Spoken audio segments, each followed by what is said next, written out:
Hola, muy buenas tardes. Gracias a todos por asistir a este encuentro de la educación.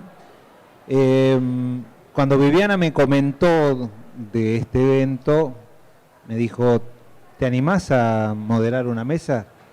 Le dije, sí, pero yo elijo cuál. Y ustedes se preguntarán por qué elegí esta. Con Viviana discutimos mucho sobre la educación en la Argentina, lo que fue, lo que es y sobre todo lo que debería ser hacia adelante. Y muchas veces vemos que casos de emprendedores que son inspiracionales, como el caso, como las dos historias, como las dos personas que hoy nos acompañan, tienen mucho que ver con la educación. La educación es como, a veces lo discutimos, recién hablábamos en una salita con cada uno de ellos, es trascendente y fundamental para el desarrollo de un país y de una sociedad. Y bueno, no quiero perder un solo segundo, cada minuto de ellos es valioso. Gracias, Sebastián, por tu presencia. Gracias. La historia de Sebastián es muy interesante, es una persona que no está viviendo en la Argentina, pero se formó en la Argentina. Se formó en un colegio que, si no me equivoco, era el ILSE, y después estuvo en la Universidad de Buenos Aires, y ya a partir de ahí partió. Y hoy leí un reportaje que te hicieron en Infobae hace un tiempo, y cada vez que te preguntan cuándo volvés, decís en 4 años. O eso es, siempre la misma respuesta. Está muy bien. Y van pasando los años, pero está muy vinculado a la Argentina, sobre todo ahora con una fundación en la que me parece se está transformando en esas esos think tanks con una potencia enorme, como creo que no hay otro hoy en Argentina. Si te parece, me gustaría que vos hagas un resumen de tu vida y cómo la educación fue parte de lo que lograste ser. Bueno, muchísimas gracias por la invitación, Viviana, Daniel, por estar acá y por compartir este momento con todos ustedes, y Robbie también, que nos acabamos de conocer. Yo me fui de la Argentina en 1988 después de haber hecho una carrera en matemática aplicada en la Universidad de Buenos Aires. Lo único que les quiero contar de eso es una pequeña historia, que es que a mí me gustaba mucho la matemática en el colegio secundario. Yo fui al ILSE, como dijo Daniel, y cuando estaba decidiendo a qué carrera entrar, descubrí de repente esta carrera de matemática aplicada de la que no sabía nada, y fui y tuve una charla con mi viejo y le dije, viejo, tengo un problema porque quiero estudiar matemática y descubrí esta carrera que se llama matemática aplicada en la Facultad de Ciencias Exactas y Naturales, pero me parece que me voy a morir de hambre. No quiero ser profesor de secundario, no es que eso tenga nada de malo, por el contrario, me encanta dar clases y sobre todo a alumnos de secundario, pero tenía aspiraciones profesionales que excedían eso, y mi padre me dijo, si lo que te gusta es la matemática aplicada, estudia matemática aplicada y ya encontrarás el camino para tu éxito profesional. Claramente, desde mi punto de vista, no se equivocó, tanto es así que la carrera de matemática aplicada, que en ese momento era una de esas carreras en las que costaba muchísimo encontrar trabajo, en mi caso decidí seguir una carrera académica, y ahora les contaré muy brevemente eso. Es una de las carreras hoy en día más demandadas. Aprendimos computación, aprendimos datos, aprendimos estadísticas, todos ustedes saben algoritmos, optimización, es decir, casi todo lo que de alguna manera hace funcionar a la tecnología moderna está de una forma u otra basada en la matemática aplicada. Así que un consejo muy breve con eso es que sigan sus sueños más allá del potencial profesional. Creo que una buena manera de elegir la carrera es algo que realmente les gusta y les apasiona, que fue lo que pasó conmigo. Me fui a Estados Unidos, hice mi doctorado en optimización en la Universidad de Carnegie Mellon. En Pittsburgh conseguí una beca, además de la visa, que me costó mucho trabajo, como ustedes saben, grandes colas aquí en la esquina, pero conseguí una beca para estudiar el doctorado en investigación operativa, optimización, y lo hice en la Escuela de Negocios de Carnegie Mellon, y me gustó muchísimo todo el tema de hacer investigación, y pasé a hacer o conseguí un trabajo en la Escuela de Negocios de Columbia, donde empecé a dar clases a MBAs, ¿no? En la Escuela de Negocios nosotros teníamos un departamento que se llama Management Science, donde hacíamos modelos matemáticos, y una de las cosas que enseñábamos en la Escuela de Negocios era cómo usar modelos matemáticos para tomar mejores decisiones.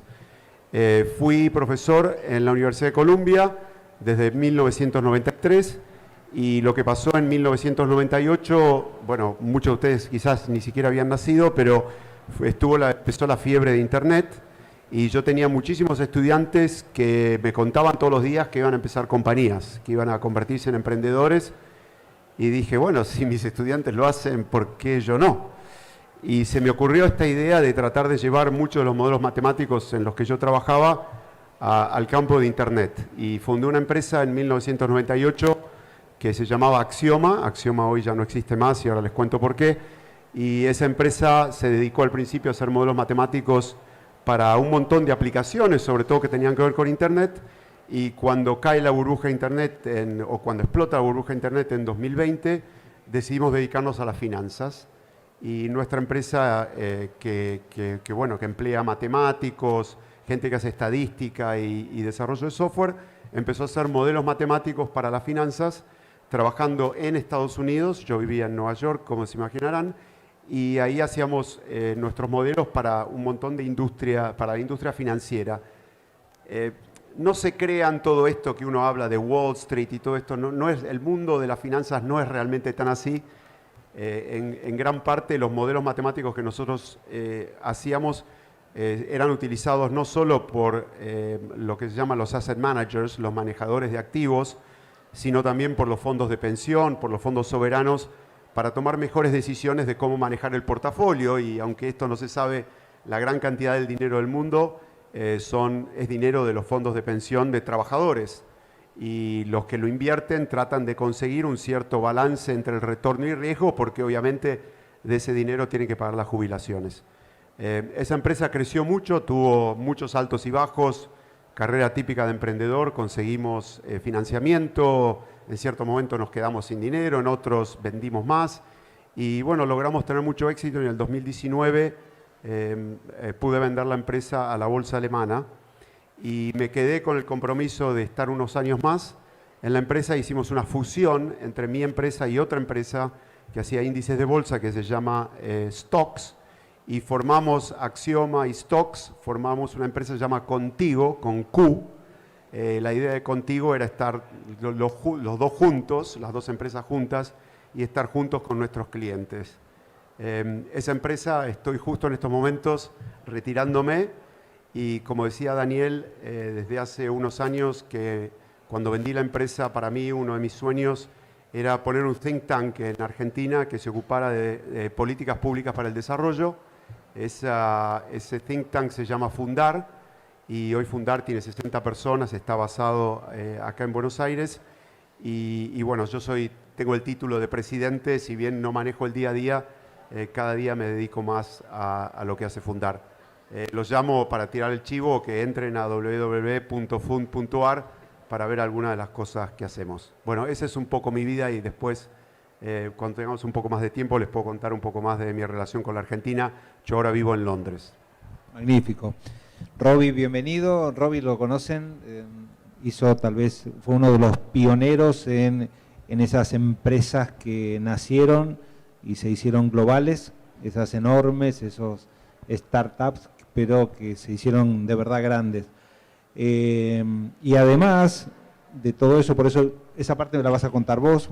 Después de su introducción, apareció hace unos años algo que se llama Argentinos por la Educación, que es un movimiento muy interesante, muy activo, que tuvo que ver con algunas cosas que pasaron en los últimos tiempos en materia educativa, y también quiero después hablar de eso. Pero primero, si nos contás tu historia, dónde empezaste. Sé que tu grado fue también en Argentina y el posgrado en los Estados Unidos, pero me gustaría que vos se lo cuentes a nuestro público. Correcto. Bueno, antes que nada, un gusto estar acá. Gracias por la invitación. Sí, yo estudié también en Argentina. No soy de la educación pública, sino de la gestión privada. Después fui a la Universidad del San Andrés, estudié Administración de Empresas y después de trabajar unos años en consultoría, me pareció que estaba bueno. Yo siempre tuve esa ilusión de fundar mi empresa y dije, bueno, como plan B, por si sale mal, voy a hacer un máster, cosa que si me fundo pueda conseguir trabajo después. Así que tuve suerte y bueno, entre otras universidades, mira, casi soy alumno tuyo porque me admitieron en Columbia, pero terminé en Duke, en Carolina del Norte. Entré en el 97 y justo era también la burbuja de Internet, y para el 99 volví a Argentina y bueno, viendo esto de qué se podía hacer en Internet, entre otros negocios, se me ocurrió fundar lo que después se llamó Despegar.com, que no era más que replicar un negocio que ya estaban dando en Estados Unidos, que eran agencias de viajes por Internet. Bueno, básicamente fui el fundador y CEO durante 18 años. La empresa tuvo, como toda historia de emprendedorismo, tuvo sus altos y bajos. Casi nos fundimos en el 2003 con la crisis de la burbuja de Internet, con la crisis del septiembre 11, que afectó mucho a la industria. Pero bueno, logramos sobrevivir y gracias a la austeridad, digamos, de la empresa y gracias a haber sobrevivido y ser los únicos sobrevivientes de esa industria, empezamos a captar un market share que casi ninguna otra empresa del rubro tenía en su mercado principal. Así que bueno, rápidamente nos convertimos en la agencia número 1 de Latinoamérica y ya para el 2017 la empresa era bien grande, facturaba $5.000 millones. Decidimos hacer el IPO y se hizo el IPO, la empresa cotiza desde ese momento en la bolsa de New York y yo en ese momento ya me retiré porque básicamente sentía que mi tarea estaba concluida en ese rubro y que ya quería un poco, ya tenía la suerte de poder empezar a trabajar, si querés, en lo que sentía que tenía un poco más de sentido para poder devolverle un poco a Argentina, que yo veía que una empresa como Despegar, que en ese momento tenía más o menos 1.500 desarrolladores de software, solamente había sido posible porque había un sistema educativo que había formado a ese recurso humano que permitía que nosotros tengamos una ventaja competitiva. Realmente nuestro equipo de desarrollo de software era una ventaja competitiva frente a empresas de otros lugares y sentía que estábamos como país perdiendo esa ventaja competitiva y que todo empezaba, digamos, para que estén los desarrolladores, había no solo universidades, sino también buenas escuelas secundarias y primarias, y sentía que eso se estaba perdiendo y bueno, dije, manos a la obra a ver qué podemos hacer.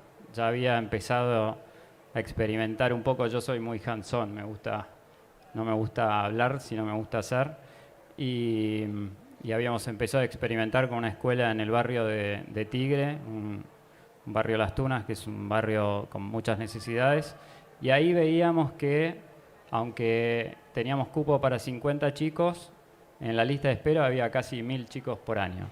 Entonces, lo que yo veía era que había al costo, a igual valor para los padres, había demanda infinita por educación de buena calidad. Pero para poder replicar eso hacía falta que lograr el subsidio, porque si no el costo tenés que cobrarle a los papás lo que realmente vale. Entonces, como para replicar esto políticamente necesitas la venia política que te otorguen el subsidio, dije, bueno, capaz esto no es tan replicable de esta manera, pero sí podría ser replicable lo que está pasando en otros modelos. En Perú fuimos a visitar una red de escuelas que se llama Innova Schools, que lo que hacen es tratan de brindar educación al más bajo costo posible.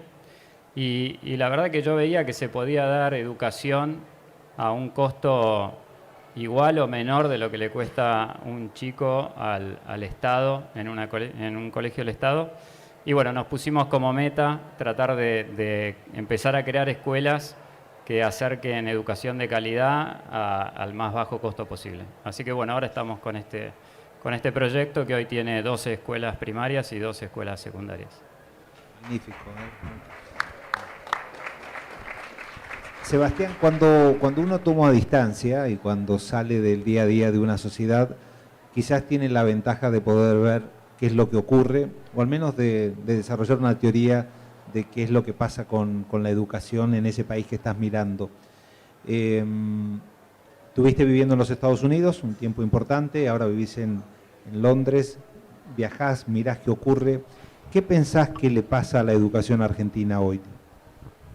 Bueno, yo no soy un experto en educación y para serte sincero, Daniel, no sigo totalmente de cerca en lo que está pasando.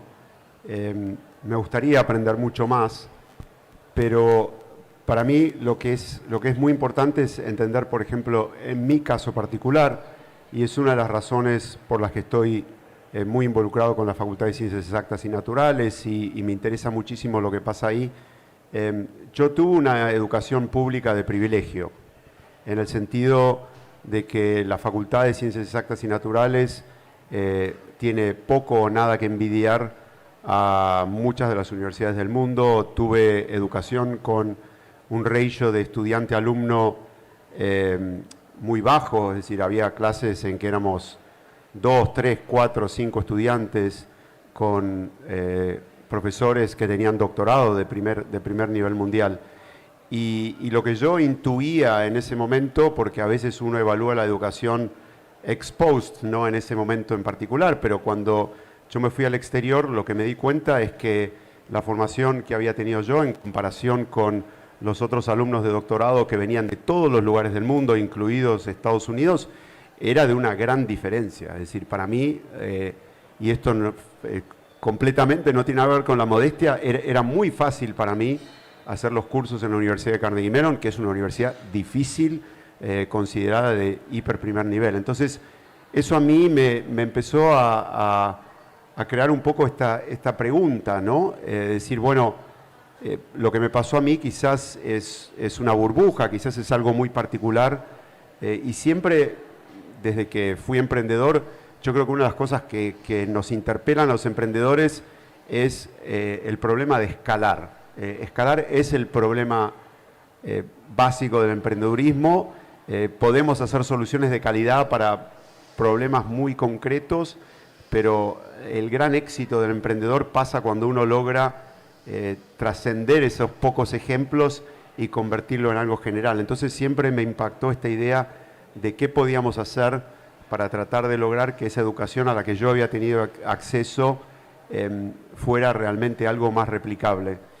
Y digamos, muchas de las cosas que se me ocurrieron en ese momento, lo primero era que yo pensaba que había una contradicción muy grande entre los recursos que estaba poniendo el Estado en mi educación, la calidad de la educación que yo tenía y lo que yo llamaría lo que el Estado le mostraba al mundo si uno iba a la Facultad de Ciencias Exactas y Naturales.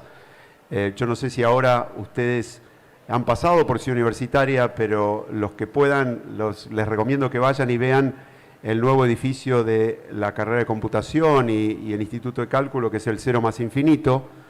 Pero cuando yo estudiaba estaba en el pabellón 1 y el pabellón 1 se caía a pedazos. No solo se caía a pedazos, sino que después pudimos, con muchísimo esfuerzo, expandir el departamento de computación, lo que hablaba del gran recurso humano, al garage del pabellón 1. Eso fue un gran logro, que nos dieran el garage del pabellón 1 para poner el departamento de computación. Entonces, una manera para mí era decir, bueno, lo que tenemos que hacer para mostrar a la gente que la carrera de computación, que tiene un gran futuro, es importante, tenemos que hacer algo que sea realmente emblemático. Y no emblemático porque íbamos a poder poner muchísimos estudiantes, sino emblemático porque iba a dar una imagen de lo que el Estado realmente pensaba sobre la importancia de la educación en computación, en particular en la Argentina.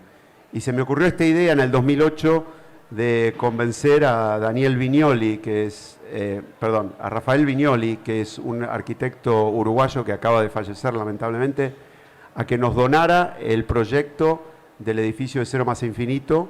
Logramos convencer al gobierno de turno en ese momento a conseguir financiamiento para construir el edificio Cero más Infinito, y es un edificio que se construyó en 3 gobiernos distintos. En el gobierno de Cristina fue cuando se licitó, se construyó durante el gobierno de Macri y se inauguró durante el gobierno de Fernández. Y hoy es algo emblemático que nos muestra que el Estado realmente puede dar un ejemplo en la importancia que este tipo de educación tiene para el futuro, para el desarrollo del país. No es el único ejemplo. Mi hermano fue el director de la Fundación Sadowski, y la Fundación Sadowski, una de las cosas que hizo fue el programa Program.ar, programar, que tuvo una gran capacidad también de llevar esta idea de la importancia de la programación a escuelas del país, a estudiantes secundarios, y logró realmente números increíbles. Entonces, Yo creo que el gran problema no es el de la educación de excelencia de la Argentina. Eso creo que estamos bien a niveles comparativos. Las universidades nuestras ranquean muy bien con respecto a otras universidades del mundo y uno puede todavía conseguir una educación de primera línea en la Argentina. Pero el problema que tenemos para resolver es el problema de cómo escalar, de cómo lograr que esa educación de privilegio, que algunos pocos, en mi caso por suerte tuvimos acceso porque no tuve que pagarlo, se convierta en la educación de todos. Y ese creo que es el gran desafío y creo que tenemos que encontrar esa manera, ya sea con más escuelas, con más profesores y bueno, espero que entremos en el tema de la inteligencia artificial en un ratito, pero lo que tenemos que entender es que no podemos pretender solo educar a una élite, y no lo digo una élite económica, sino a una élite intelectual o gente que cayó del lado correcto de la vía, que tuvo la suerte de poder ir a esos lugares, sino tenemos que educar a todos los argentinos porque el desarrollo pasa indefectiblemente por la educación. Roby, Argentinos por la Educación, vi que está haciendo una campaña en la que aparecen personajes muy famosos con un cartelito que dice no comprenden lo que leen. Me encantaría que me cuentes qué motivó eso, si fue simplemente una decisión o hay algo empírico que los hizo actuar rápidamente. Sí, Argentinos por la Educación básicamente es una organización de argentinos que nos juntamos para tratar desde la sociedad civil de influir en políticas públicas. Nuestro objetivo es que las políticas públicas sean cada vez más inteligentes, más apuntadas hacia, si querés, la base de la educación, para que sea la educación sea algo que llegue a todos y no a unos pocos. Básicamente desde hace ya creo que 6, 7 años empezamos a trabajar en decir lo que no se mide no se mejora. En Argentina hay muy poca información sobre temas educativos. Empecemos a tratar de recopilar la información que hay disponible y empecemos a exigir que cada vez haya más educación. Bueno, en su momento se empezaron a hacer los exámenes Aprender, que básicamente tratan de saber los aprendizajes a nivel censal de todos los alumnos, sea de la secundaria o de la primaria. Eso fue un paso adelante que se dio y que por suerte los gobiernos han mantenido, ¿no? Que también en Argentina lo que tenemos es políticas que van y vienen. Esta es una política que llegó y se quedó y con mucho éxito porque realmente está empezando a poder echar luz sobre dónde están los puntos de dolor en el sistema educativo.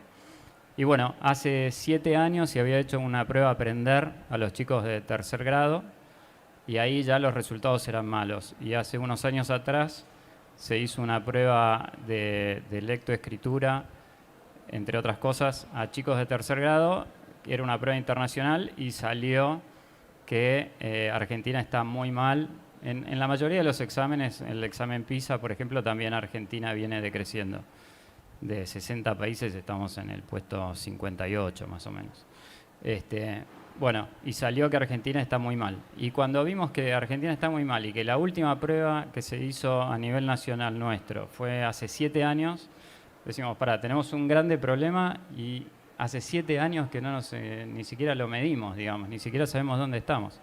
Entonces empezamos a tratar de decir, bueno, tomemos conciencia de dónde estamos parados. Tenemos los problemas más básicos. Un chico que no sabe leer o que no comprende lo que lee, es imposible que después pueda terminar bien su primaria. Va a pasar porque hoy todos terminan sexto grado, digamos, pero después en segundo año de la secundaria se va a ir del sistema. Hoy en Argentina el 50% de los chicos no termina la secundaria, pero lo peor es que cuando uno discrimina eso por nivel socioeconómico, casi el 80% de los chicos de los quintiles menos privilegiados socioeconómicamente terminan la secundaria. Entonces, vamos hacia una sociedad donde el saber y las capacidades, el saber aprender es cada vez más importante. Entonces, estamos dejando mucha gente afuera y eso es lo que, si querés, hasta nos indigna, digamos. Entonces, nos sentimos que todos tenemos una responsabilidad. Creo que como empresarios, como élite económica, todos tenemos que trabajar para que para que se tomen las decisiones correctas. Entonces, lo que estamos pidiendo ahora en concreto es que todos los años en tercer grado se tome un test de fluidez lectora y a cada chico que se detecta que tiene un problema se haga un plan de remediación. Los conocimientos están, no es difícil que un chico aprenda a leer. Lo que pasa es que si no lo atacás, el problema cada vez se hace más grande. Entonces, básicamente estamos con ese tema, igual que hemos estado con otros. Por ejemplo, en Argentina hay leyes muy lindas, pero que después no se cumplen. Había una ley, bueno, por un lado está la ley que dice que el 6% del PBI se tiene que invertir en educación, se cumplió en muy pocos años. Había una ley que decía que, o hay una ley que dice que los calendarios escolares tienen que tener 180 días al menos de clase. Empezamos a agarrar los calendarios escolares de cada provincia y ya nada más por default decía que no tenían 180 días de clase. Empezamos a poner luz sobre esos temas. Hoy ya casi todas las provincias, al menos en teoría, cumplen con esos 180 días de clases. Después, bueno, habrá otros tipos de problemas. Entonces, hay que ir avanzando de lo más básico a lo más complejo, pero hay que estar, y creo que como sociedad tenemos el derecho y la obligación de exigir que las políticas públicas cada vez brinden una mejor calidad educativa a nuestros argentinos, digamos, a los más jóvenes. Si bien esto se está transmitiendo en vivo en YouTube, la competencia que tenemos enfrente es nada más ni nada menos que el lanzamiento de BART. BART es el GPT de Google. Nosotros teníamos la información anoche embargada, cumplimos y no contamos. En realidad, cuando uno habla con la gente de Google, cuentan que lo que hoy se va a ofrecer es solamente el 20% de los productos que tienen con inteligencia artificial aplicada.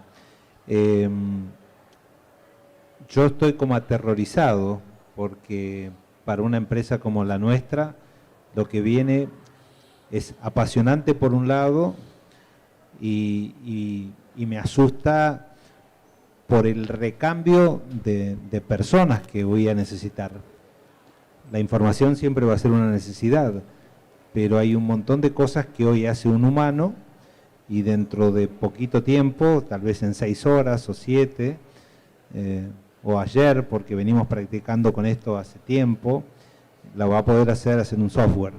Entonces ahí, esta es la última pregunta y a los dos les pido que se explayen libremente sobre cuánto y cómo creen que la inteligencia artificial va a influir en la sociedad, pero sobre todo en materia educativa. Y cierro mi pregunta con una experiencia. Hace 10 días me invitaron a dar una charla en una universidad de la Florida y cuando terminamos escuché a un grupo de autoridades que hablaban de un sistema antipiratería. Y dice, ¿vos probaste este? No, yo uso el otro. O sea, los profesores hoy se preparan para que en una tesis, en un ensayo, hacer correr el trabajo para ver cuánto hay de plagio. Dije, wow, a los problemas que ya tiene un docente le sumamos uno nuevo, ¿no? Pero bueno, el tema es amplio y seguramente los dos nos van a ilustrar en qué imaginan que va a venir en este mundo. Gracias. Sí, me parece que es amplio y bueno, es un tema que tiene muchísimas aristas. No voy a comentar mucho sobre los miedos alrededor de la inteligencia artificial. Creo que hay mucha gente mucho más importante que yo y mucho más famosa, que es mucho más experta, que ya está hablando de estas cosas y que está alertando a las autoridades de la necesidad de regular a la inteligencia artificial.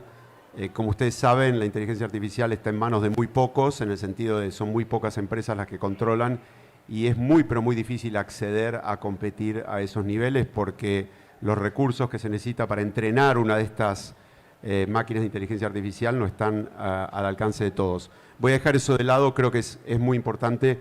Querías darle, como siempre, como emprendedor, yo tengo ante todo una visión optimista de las cosas. Siempre digo que tenemos que suspender la incredulidad porque si no, son muy pocas las cosas que vamos a poder lograr. El otro día estaba viendo un video de Sal Khan, que es el CEO, el fundador de la Khan Academy, y él hablaba del problema de 2 sigma, ¿no? Que decía que si uno toma la curva de aprendizaje y le agrega a eso un tutor 1 a 1, los resultados mejoran un 2 sigma para el lado correcto, hacia la derecha, y eso quiere decir que si logramos de alguna manera entrenar o que la inteligencia artificial, y eso es de lo que habla la charla, de lo que Khan Academy está haciendo en un tutor de inteligencia artificial para tener el apoyo para que los chicos que están en esa media puedan mejorar sus scores de manera bastante considerable, y para serles sincero es muy impresionante. Entonces yo creo que una de las grandes oportunidades de la inteligencia artificial es este gran igualador hacia arriba, ¿no? En el sentido de que si podemos complementar lo que un profesor le da a un alumno en la clase con un tutor uno a uno que está manejado con la inteligencia artificial, uno va a poder lograr mejorar resultados. Entonces, eso creo que es un aspecto muy, pero muy importante. ¿Por qué? Porque otra vez yo les hablaba del problema de escalar, ¿no? Entonces, cuando la Khan Academy se ocupa mucho de esta idea de cómo escalar, y lo hace con videos de YouTube, pero hay mucha gente que no aprende directamente con un video de YouTube, porque el video de YouTube está hecho una vez para todos. Pero en cambio, si tenemos un tutor de inteligencia artificial, logramos ese propósito de escalar. Es decir, le podemos dar a cada estudiante un tutor. Y eso lo que va a hacer es mejorar los resultados a nivel global. También me parece que es importante, y él hace mucho esto, que también lo que necesitamos mejorar son los profesores. Entonces la Khan Academy también está trabajando en un tutor para profesores, para que los profesores y las profesoras puedan usar ese tutor para aprender a enseñar mejor. Entonces creo que en ese sentido lo que tenemos que pensar es en esta solución humano más inteligencia artificial. Nosotros, escribí un artículo hace un par de semanas que hablaba de esta idea de la mochila de inteligencia artificial. Pasa a ser una de las herramientas más que tenemos a nuestra disposición para nuestra educación. Entonces yo creo que en eso debemos pensar, si es posible que la inteligencia artificial, junto con lo que aprendemos en las escuelas, nos logre subir un nivel con esta idea del tutor uno a uno, que está totalmente customizado para resolver el problema de ese estudiante en particular. Entonces, en lugar de pensar en una nivelación hacia abajo porque tenemos que tener a todos adentro, pensamos en una nivelación hacia arriba porque logramos traer a los que tienen más dificultades a través de tutores de inteligencia artificial. Sí, yo también soy muy optimista. Yo creo que tenemos que imaginarnos todas estas herramientas un poco cada vez el hombre, como yo cuando era chico había un programa que era el hombre nuclear, digamos, ¿no? Que tenía un brazo biónico. Bueno, cada vez somos más biónicos, digamos, cada vez tenemos más herramientas en esa mochila que nos ayudan a apalancar nuestras voluntades y lograr más cosas. Pero lo más importante me parece que esta tecnología es muy democratiza mucho el acceso, digamos. Hoy ChatGPT, no importa mi poder económico, no importa el chico más pobre, todos accedemos casi al mismo ChatGPT, digamos. Sí, concuerdo con que los sets de datos que entrenan a las máquinas, digamos, el machine learning, depende mucho del set de datos, y ahí hay una incongruencia muy grande entre las empresas que tienen ese set y las que no lo tienen. Pero asumiendo que todos accedemos a la misma herramienta, realmente lo que está en juego ahora es que los docentes ya no son más como eran en la época de Sarmiento, que él era la biblioteca y él era el que llevaba el conocimiento y lo transmitía a los alumnos. Hoy los alumnos tienen herramientas de sobra para acceder al conocimiento. El docente ya su rol no es de transmisor de conocimiento, sino de coach, y es alguien que te enseña en cómo desarrollar tu autonomía, cómo acceder a los datos. Creo que la escuela hoy ya es más, vuelve a sus orígenes de formación de las habilidades que las máquinas no van a tener, la empatía, todo lo que nos hace humanos de verdad, digamos, porque acceder a una biblioteca es distinto a cómo accedíamos a un diccionario, pero en definitiva es lo mismo, digamos, ChatGPT o cualquier otra tecnología. Entonces, lo que más vale son las habilidades cada vez más humanas, es lo que nos va a diferenciar, la voluntad, la autonomía, el compromiso. Y yo creo que eso lo que hace es que la educación cada vez está más igualada si tenemos acceso a estos docentes que realmente que no sean buenos coaches para que el alumno pueda ser su propio protagonista de su propio aprendizaje. Creo que ese es el rol de la escuela hoy ya. Transformar al alumno en protagonista de su propio aprendizaje, que claramente no termina en la escuela, sino que sigue por un montón de caminos muy diversos, algunos que cada vez pasan menos por la universidad y más por otros lados, pero el protagonismo de cada uno va a ser la clave que hace donde cada uno puede llegar. A los dos, muchísimas gracias por compartir sus experiencias, sus historias y este tiempo con TICMAS. Gracias nuevamente. Gracias a ustedes. Gracias.